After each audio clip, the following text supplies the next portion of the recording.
The gift of the Magi, $1.87. That was all. And 60 cents of it was in pennies. Pennies, saved 1 and 2 at a time, by bulldozing the grocer and the vegetable man, and the butcher until one cheek burned with the silent imputation of parsimony that such close dealing implied. 3 times, Della counted it.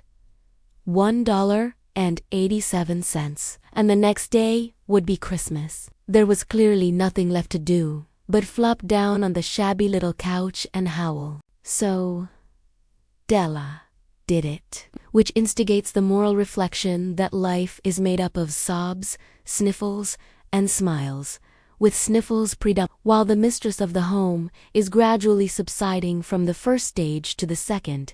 Take a look at the home. A furnished flat at $8 per week. It did not exactly beggar description, but it certainly had that word on the lookout for the mendicancy squad. In the vestibule below was a letterbox into which no letter would go, and an electric button from which no mortal finger could coax a ring. Also, appertaining thereunto, was a card bearing the name Mr. James Dillingham Young. The Dillingham had been flung to the breeze during a former period of prosperity, when its possessor was being paid $30 per week. Now, when the income was shrunk to $20, the letters of Dillingham looked blurred, as though they were thinking seriously of contracting to a modest and unassuming D. But whenever Mr. James Young came home and reached his flat above, he was called Jim, and greatly hugged by Mrs. James Dillingham Young, already introduced to you as Della. Which is all very good. Della finished her cry, and attended to her cheeks with the powder rag. She stood by the window and looked out dully at a gray cat walking a gray fence in a gray backyard. Tomorrow would be Christmas Day, and she had only $1.87 with which to buy Jim a present. She had been saving every penny she could for months. With this result, $20 a week doesn't go far. Expenses had been greater than she had calculated. They always are. Only $1.87 to buy a present for Jim. Her Jim? Many a happy hour she had spent planning for something nice for him. Something fine and rare, and sterling, something just a little bit near to being worthy of the honor of being owned by Jim. There was a pier glass between the windows of the room. Perhaps you have seen a pier glass in an $8 flat. A very thin and very agile person may, by observing his reflection in a rapid sequence of longitudinal strips, obtain a fairly accurate conception of his looks. Della, being slender, had mastered the art. Suddenly she whirled from the window and stood before the glass. Her eyes were shining brilliantly, but her face had lost its color within 20 seconds. Rapidly she pulled down her hair and let it fall to its full length. Now, there were 2 possessions of the James Dillingham Youngs, in which they both took a mighty pride. One was Jim's gold watch that had been his father's and his grandfather's.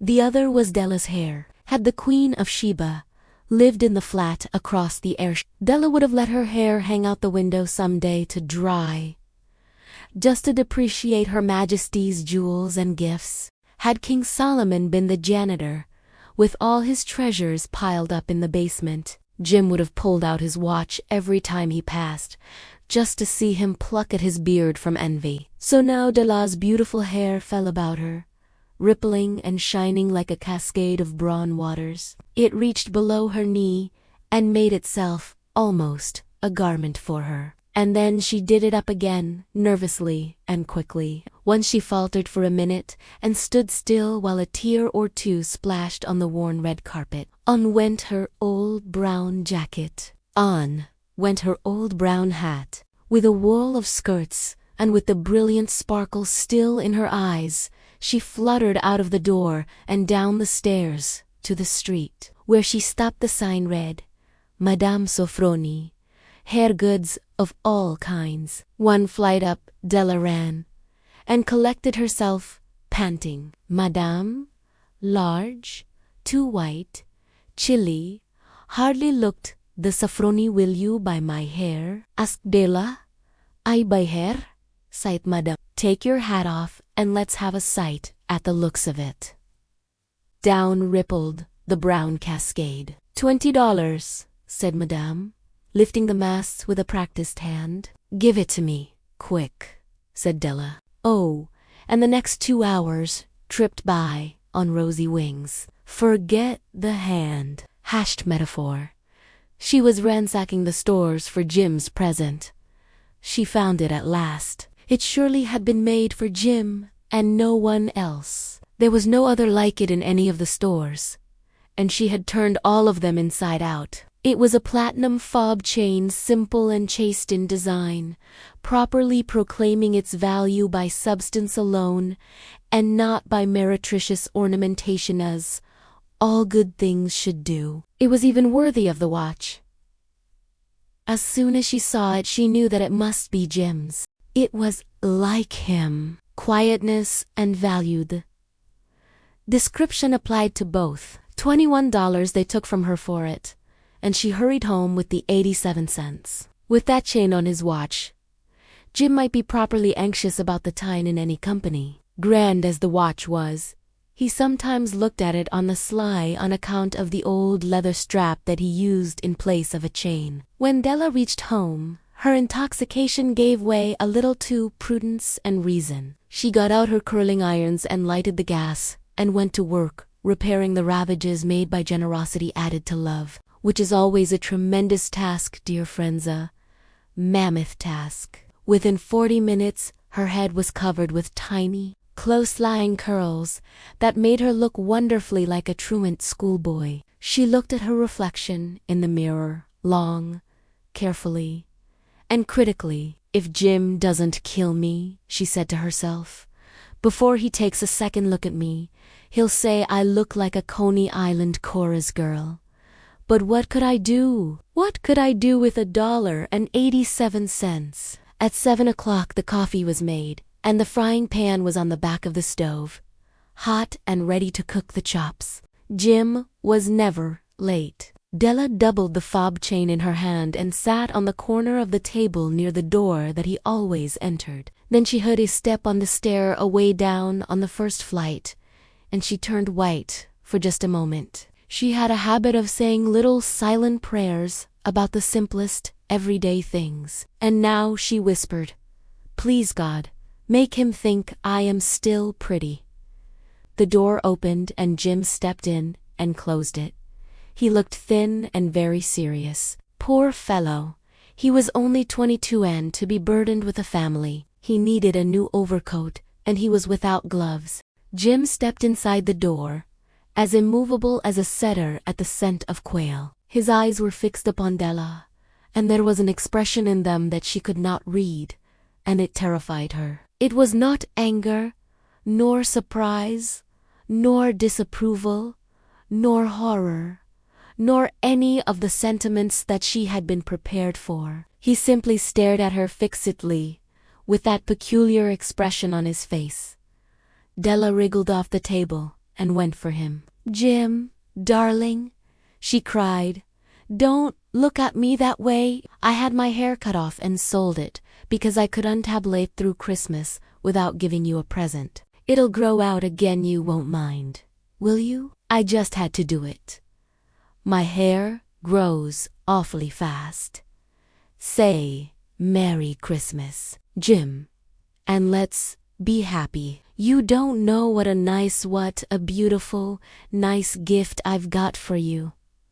"You've cut off your hair?" asked Jim, laboriously, as if he had not arrived at that patent fact yet, even after the hardest mental labor. "Cut it off and sold it," said Della. "Don't you like me just as well, anyhow? I'm me without my hair, ain't I?" Jim looked about the room curiously. "You say your hair is gone," he said with an air almost of idiocy. "You needn't look for it," said Della. "It's sold, I tell us, old and gone, too. It's Christmas Eve, boy, be good to me, for it went for you." maybe the hairs of my head were numbered. She went on with a sudden serious sweetness. But nobody could ever count my love for you. Shall I put the chops on, Jim? Out of his trance, Jim seemed quickly to wake. He unfolded his Della. For 10 seconds, let us regard with discreet scrutiny some inconsequential object in the other direction. $8 a week or $1 million a year? What is the difference? A mathematician or a wit would give you the wrong answer. The Magi brought valuable gifts, but that was not among them. This dark assertion will be illuminated later on. Jim drew a package from his overcoat pocket and threw it upon the table. Don't make any mistake, Dell, he said, about me. I don't think there is anything in the way of a haircut or a shave or a shampoo that could make me like my girl any less. But if you unwrap that package, you may see why you had me going a while at first. White fingers and nimble tore at the string and paper, and then an ecstatic scream of joy, and then, alas, a quick feminine change to hysterical tears and wails, necessitating the immediate employment of all the comforting powers of the lord of the flat. For there lay the combs, the set of combs, side and back, that Della had worshipped for long, in a Broadway window. Beautiful combs, pure tortoiseshell, with jeweled rims, just the shade to wear in the beautiful vanished hair. They were expensive combs, she knew, and her heart had simply craved and yearned over them without the least hope of possession. And now they were hers. But the tresses that should have adorned the coveted adornments were gone. But she hugged them to her bosom, and at length she was able to look up with dim eyes and a smile and say, "My hair grows so fast, Jim." "Oh!" And then Della leaped up like a little singed cat and cried, "Oh!" Jim had not yet seen his beautiful present. She held it out to him eagerly upon her open palm. The dull precious metal seemed to flash with a reflection of her bright and ardent spirit. "Isn't it a dandy, Jim? I hunted all over town to find it. You'll have to look at the time 100 times a day now. Give me your watch. I want to see how it looks on it." Instead of obeying, Jim tumbled down on the couch and put his hands under the back of his head and smiled. "Dell," said he, "let's put our Christmas presents away and keep Emma. They're too nice to use just at present. I sold the watch to get the money to buy your combs, and now suppose you put the chops on." The Magi, as you know, were wise men, wonderfully wise men, who brought gifts to the babe in the manger. They invented the art of giving Christmas presents. Being wise, their gifts were no doubt wise ones, possibly bearing the privilege of exchange in case of duplication. And here I have lamely related to you the uneventful chronicle of two foolish children, in a flat, who most unwisely sacrificed for each other the greatest treasures of their house. But in a last word to the wise of these days, let it be said that of all who give gifts, these two were the wisest. Of all who give and receive gifts, such as they are, everywhere they are wise. They are the Magi.